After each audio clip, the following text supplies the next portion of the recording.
Let's get to some football here. Football. There's a lot of football to get into. Glad we didn't have a show on Friday because I would have told you the Bills are going to win and the Niners are going to dominate the Packers. But now, with no show, there's no proof that I had those opinions whatsoever.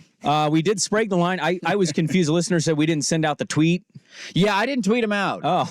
Cool, because I asked you for your picks and you didn't text him until the next day, and then the games had already started. No, I had texted him. I was confused. Oh, you texted him earlier in the day? Yeah. Oh, okay. That's okay. That. Yeah. But anyways, I'm 0 for 3. I'm ready to caddy. It is what it is. It's that season. You got a couple of weeks left, No, man. he's in. I had 2-1. Yeah, he had he's on 2-1. fire. It's all right. And you're way ahead of Not me. that big of a gap. You got a chance. I'm gonna start walking Stone Creek now, so I could be. I could be used to it. Just fade every pick that he has the rest of the way. It's my strategy. Actually, I have to do it. You just hope that he has two bad weeks. I mean, we only got 2 games, so we're doing basically single game parlays is what we're doing. You can here do whatever you want. You can do a prop bet. You can do an over-under. Prop, we can do first half. And then you have that week in between. We're gambling 3 games on whatever you want to gamble on that week in between the Super Bowl. I just want to start with this because I don't know if there's much worse heartbreak than these 2 calls right here. Tremendous support in the building. If he has to make one for us, the game on the line, he will. 44 yards, Bass. No, he doesn't make it. Wide right. Wow. The 2 most dreaded words in Buffalo have surfaced again. Tyler Bass will try a 44-yard field goal to tie. The wind at his back. The snap is good. The ball put down. The kick is up and no good. Wide right. Wide right. The Bills kicker missed a field goal. Wide right. Jubilation for the Chiefs sideline. 1:43 to go. Bass missing wide right from 44. Nance on CBS, Harlan on Westwood 1. An amazing call by Kevin Harlan, and Nance with the announcer jinx seconds before. Tyler Bass pulls a Scott Norwood and pushes the ball just a little too right. Heartbreak. Absolute heartbreak. First off, on the announcer thing, Kevin Harlan should be the voice of football for CBS. He's better than Nance at this point. The Nance and Romo thing to me is done. Nance, go call golf. If you want to do college, I know he's not doing hoops anymore. To me, he's not the same that he used to be. He's late on calls. He gives enthusiasm at times when he probably shouldn't. It's a weird mix, and I'm kind of tired of those guys. Kevin Harlan is as good as it gets and has always been as good as it gets, and he deserves that job, and I wish that he was calling that game on CBS yesterday. The scene of the Bills fan crying, like the grown-ass man just bawling his eyes out in the stands at the end of that game, it hits you in the feels. Mahomes is unbelievable. We have a diehard Chiefs fan who's listening, who's already texting in about Kansas City going in. Like, dude, props to you. We will man. Get to them, yes. Everybody alive looked to Kansas City this year and said, God, the receivers, it's an issue. God, Kelsey's not the same. I think Chiefs fans were kind of wondering that in their head too, right? Like, is this enough for Mahomes and company to advance with? Didn't look like the same team. It felt like Buffalo was playing with momentum. They finally get Mahomes at home. They don't have to go to Arrowhead to play this game. They had some early leads. You had the lead at halftime. You're feeling good about where you're at. And then you have a drop by Stephon Diggs, a wide right, and it's just as heartbreaking as a game could end. And I feel robbed. I hate kickers. I've always hated kickers, and I reaffirm my hatred of kickers in this moment. They're stupid. I hate that they impact the outcome of games because they play like 6 plays the entire football game. Harrison Butker's great. The dude on the Bills can't make a kick, and that then leads to legacy conversations about the 2 quarterbacks in this game. We'll see Josh Allen can't beat Patrick Mahomes. We deserved a final minute drive. Whether Mahomes scores and wins the game in regulation or whether the game goes to overtime, we deserve that as fans, and we were robbed of it. But it's also I think what's just devastating to lose with a wide right field goal. And I know on TV it looked like that thing kicked way out right, but when they showed next to the goalpost, I mean, it's Norwood-esque. It's maybe less than a foot goes past. Just a little bit more to the left, and that thing goes right through, and we have a tie game. With a minute to go, and we get a final minute drive. You say it comes down to kickers sometimes and how, like, a missed kick dictates legacy talk. And I don't necessarily want to have the legacy talk. Legacy's still going. It's weird to have legacy talk when guys are still in the middle of their career. But here was Josh Allen, and Dirt, I'm asking sincerely. I couldn't stop listening to this. I listened to this 3 times. I want you to listen. So this question was basically like, Josh, what is it like to lose to them again. Okay, so the question's asked, and I'm starting as soon as the question is asked. I want you to just listen to how this feels.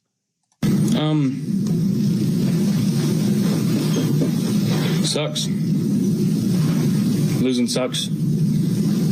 Losing them, losing anybody at home sucks. You just hear that silence. That silence is so loud for 2 seconds. After he goes, and he's just devastated. Yeah. Because, again, the Chiefs, they've beaten the Bills 3 of the last 4 years in the playoffs. Yes, they have. One of them was a blowout. The other two were just as heartbreaking as you could get, because you had the 13-second game a couple of years ago in the divisional round. That was one of the best playoff games of all time, and then you had this one. I will say my excitement level going in was rewarded.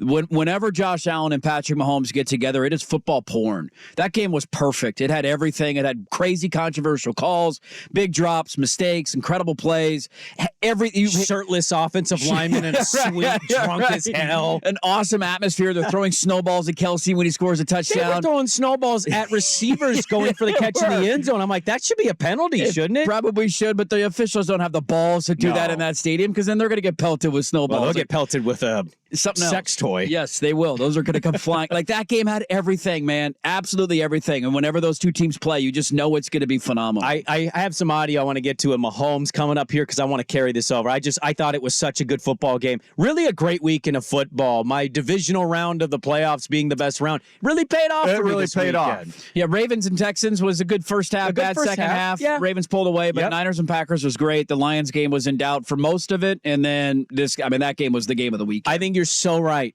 Mahomes and Allen, whether it's Mahomes losing in the regular season or Allen losing in heartbreaking fashion in the playoffs, and Mahomes, we'll get to the audio, he basically says this, it's going to be a great game. Yes. And I know, like, everybody's running with this, well, it's not Brady Manning. Okay, I'll have to go back to the first Brady Manning matchup. I don't think Manning had a Super Bowl at that point. No. Like, you don't have to have Super Bowls from both quarterbacks. This is kind of what it is. This is Lamar, Allen, Mahomes have been and Burrow when he's not hurt. Those are the 4 AFC quarterbacks. They have been largely since their entire career started. Yeah.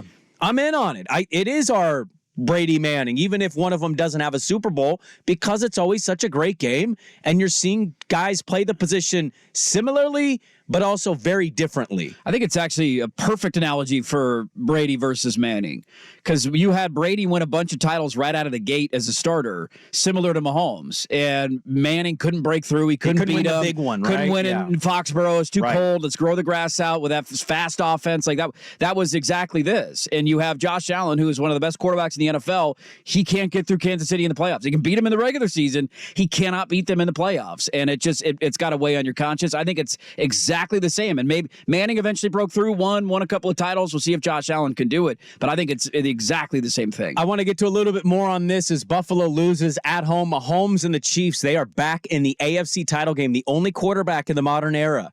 First 6 seasons as a starter, 6 straight AFC championship games. It's an unbelievable run that he and the Chiefs are on. I thought this was really well put. Patrick Mahomes asked about taking on Josh Allen and the games that they go on to have. And here was Patrick Mahomes in the postgame. Every time I go up against Josh, I know that it's going to come down to the end just because of the competitor that he is and the player that he is. Same when I go up against Joe, when I go up against Lamar, all these guys. And I know how much fire they have, and they're not going to give up to the very end. And you appreciate that stuff. I mean, these are the games I watched growing up. The great quarterbacks going up against each other with great football teams, great organizations. That's what I remember. Is hopefully we're making those memories for other little kids that are growing up watching football. And he's right. He is. They are. How are they not? How do you not grow up in this generation? Whether you think this is Manning, Brady, or anything else, Marino and Montana or whatever, how do you not have the takeaway that these are some of the top guys to do it in their respective sports? And all that to say, for such loud noise, Buffalo as a city should get to vote whether or not Stephon Diggs is off the island or not. Because Josh Allen threw him a dime. I think it went 70 yards in the air. It might be the best throw I've ever seen in an NFL game. That guy has those plays every week when you go, oh my God, that arm is different. He hit him right in the breadbasket. And Kansas City DBs played pretty well all night. I give him a lot of credit. They did. That one play, Reed was falling, The ball hits him right in the hands. There's an image going around Twitter right now. You can go see it. You bitch and moan, and then he gives you that ball. You got to catch that pass.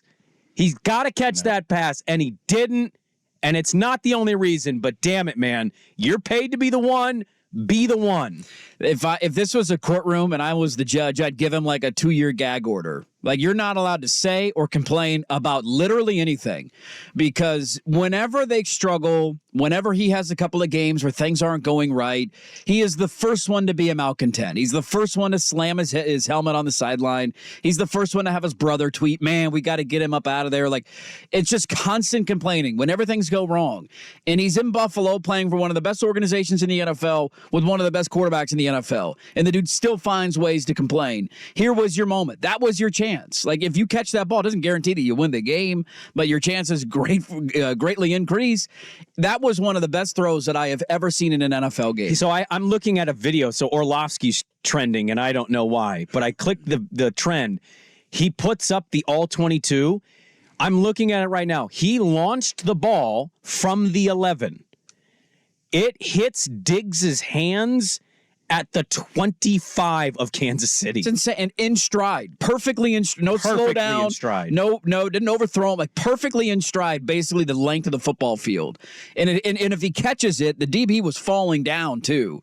So as long as he's not touched, even if he falls down, that's a touchdown. He's going in. That's a tutty. That's a 90-yard tutty. And it was the opening play of that drive too. Man. They were like, "Let's take a shot. We haven't taken many shots today. Let's give it a chance." There was no Gabe Davis, so your one of your deep threats was gone from that game. Right. Here he goes, Stephon Diggs, and it went through his hands. Like, he had other guys. Kincaid dropped a couple right in his hands. I mean, he made some other plays throughout the day, but Kincaid dropped a couple. They had the worst yards per play. They had their worst day of the year last night. And I thought his receivers let him down. They were subpar for sure, but also some of this is, I mean, not some. A lot of this is also Kansas City's defense was getting gashed by the run early. Mm-hmm.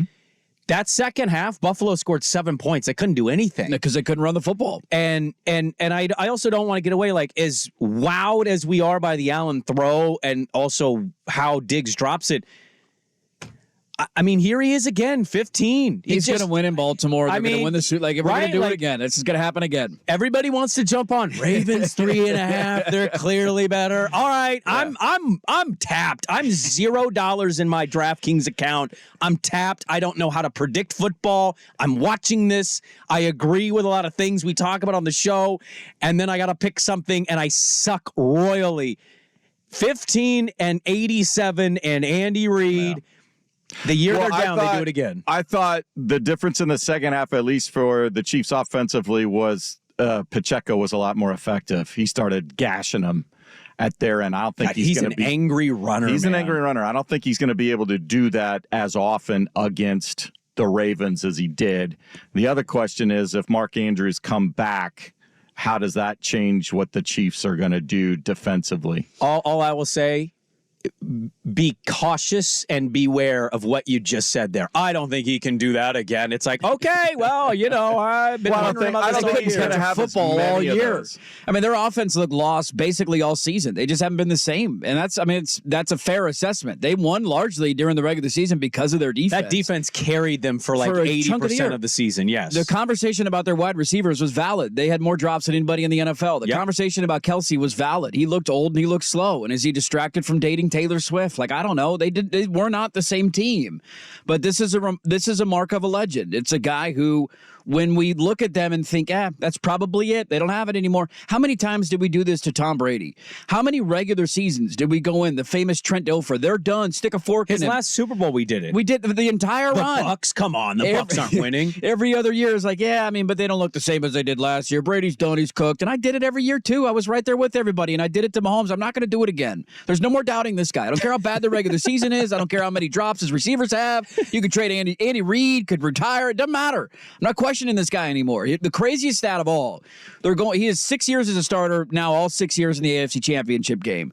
He is now tied for 7th all-time in playoff wins for quarterbacks in NFL history. Yeah. In a 6-year career, basically. He's tied for 7th. He has as many playoff wins as Brett Favre, who was a starter for 20 years, Ben Roethlisberger, who was a starter for 17 years, Roger Staubach, who was around forever for the great Cowboy teams. He has more playoff wins now than Aaron Rodgers has in his career. That's insane. And if he wins the Super Bowl, so 2 more playoff wins, he will be alone in third behind only Tom Brady and Joe Montana. Oh, he's going to have. And he's at year 6. Like, there was this thing maybe 2-3 years ago where the push from the younger generation of football fans was to proclaim, like, he's the GOAT. He's the best quarterback we've ever seen. I know that he doesn't have the legacy quite yet. And, well, he lost to Tom Brady in a Super Bowl. Can he ever be the GOAT? Like, that turned into the narrative. I'm done with it. He's the best quarterback I've ever seen. He finds ways to win no matter what is around him. And it was not Josh Allen's fault that the Bills lost that game last night. Some drops. The defense wasn't great in the second half. A wide right field goal. But Mahomes finds a way to make plays and to win these big games time and time and time and time again. I believe him and Kelsey, if I have this right on the stat sheet or the stat graphic they put up on CBS, tied for the most touchdowns as a duo in... Well, they went ahead 16. Did they go ahead? I think it was Brady and Gronk. Brady and Gronk, and then Montana and Rice were the second third. one put them over the top. Okay. All right. Yeah. So, I mean, you already have legendary duo status between Mahomes and Kelsey. I want to ask a quick question here. Actually, I have 2 quick questions. I know we need to go. One, I listened to Buffalo Sports Radio today, our buddy Sal Capaccio station, WGR, on the Odyssey app. I don't know how the city keeps doing it. Like, Swag left the Cowboys because it was constant letdown, and I commend fans who stick through. I don't know how you go through another one of those losses, another wide right moment. Yeah. And like today, they're wondering, should Belichick take the Bills' job? I don't know how Buffalo's doing it today, but I wanted to say kudos to you for waking up and keep going and just keep staying loyal to the Buffalo Bills, because that heartbreak's got to feel like something I can't relate to. That's all you got, man. I'll tell you why you keep getting up, though, and you keep getting excited. Josh Allen's your quarterback, and that guy is an absolute unit, and he's so good. Eventually, they have to break through. I refuse to live in a world where Josh Allen doesn't get to a Super Bowl and win a Super Bowl eventually. Marino didn't. I know. Marino didn't. I know. He got to one. He got to one early and then never went back Took again. Elway a long time. Yeah, Elway finally did Yes, it. did. Steve Young was this early on. Can't win the big one. I'm not Finally saying he broke through. can. I'm just like, Manning. it doesn't always end up where they get the It doesn't. the swan song. But that would be the only thing that would give me hope is it's not like it's a one-off. It's not like you're going anywhere. They're clearly close. You're a couple of players away, a couple of tweaks away. Are you a coach away? Do they need to get rid of McDermott? I don't know if I would make that move. Fake punt was idiotic, and they got lucky with that touchback. It was telegraphed. Yeah. It was. To DeMar Hamlin. Like, Yes. what are we doing? They snuffed it out. They lost a yard on the play. And if you're going to go for it, wouldn't you rather have Josh Allen on 4th and 5 than DeMar Hamlin getting a handoff? They were going for the SB right there. They're going for the comeback player of the year bet to cash. Yeah, there was no element of surprise. Yeah, Like, I mean, I get that. Look, the logic behind it was they had 10 players on the field, so you had a man advantage, and if you could just wall off one side, maybe he runs it. But they were very fortunate the touchback rule exists, because that would have been the call that everybody remembered, and now we remember the kicker missing a wide right field goal instead of that. I feel bad for Tyler Bass. It shouldn't have to come too. down to Tyler Bass, and unfortunately, he's the GOAT today. Do your job. 44 yards. Do your job. I mean, Come on, do your job. The Nance. And they trust him to make all the kicks. He was 1 of 3 last week. If the game's on the line, he's going to make it, said Sean McDermott. Wide right. Damn it, Nance. Damn it, Jim. I don't know, Jim. I don't know. How So bad. How did he get So bad. so much worse? It is all that call was awful yesterday. He looks like somebody that they just grabbed out of the crowd and said, "Can you call this game with Jim Nance?" Sure. Jim, Okay. what a game, Jim. Jim, I'm so excited, Jim. Third down, big third down. Remember when we loved that guy? Yes. Oh, I regret that audio existing. Oopsies.